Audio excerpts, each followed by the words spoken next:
Stewart Stevenson, followed by Alex Johnson.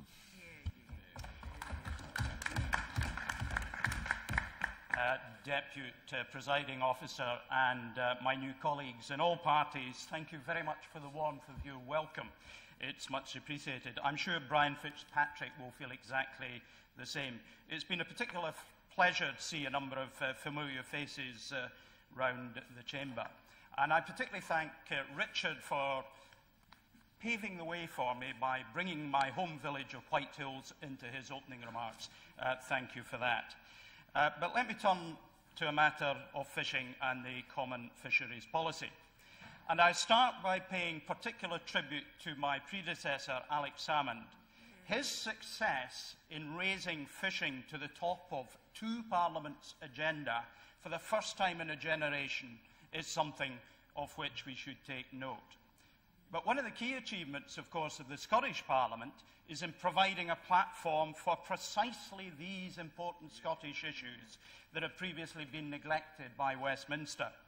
And it's my job to ensure that the fishing industry, in all its diversity, feels as well supported by me as it was by Alec. But it's another parliamentarian's work that I see today in the European Committee's report. It was some time ago that Alan McCartney, the much-missed member of the European Parliament, proposed locality management of our natural fishing stock.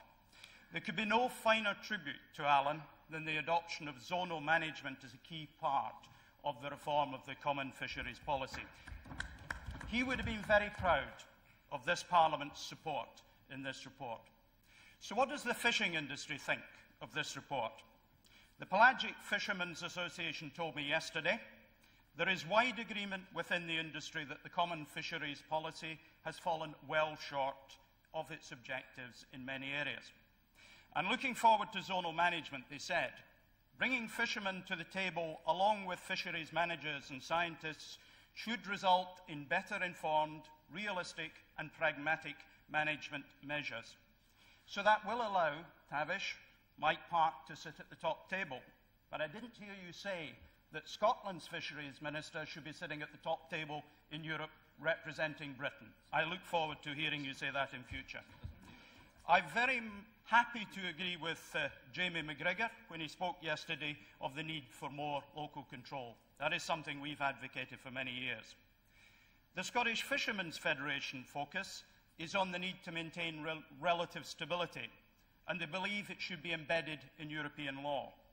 While Roddy McCall of the Fishermen's Association, and of course the ever-combative Tom Hay, said in evidence to the committee, it's extremely difficult to get everyone to agree and speak with one voice.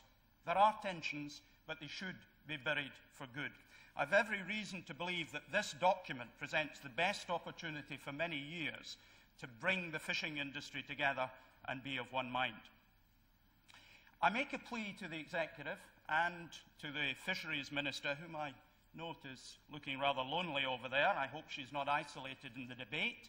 That in responding to consultations on the 27 million being made available, they give due regard to the need to have a strong fleet available to catch the class of haddocks currently swimming in the sea, which we should be catching in 2003.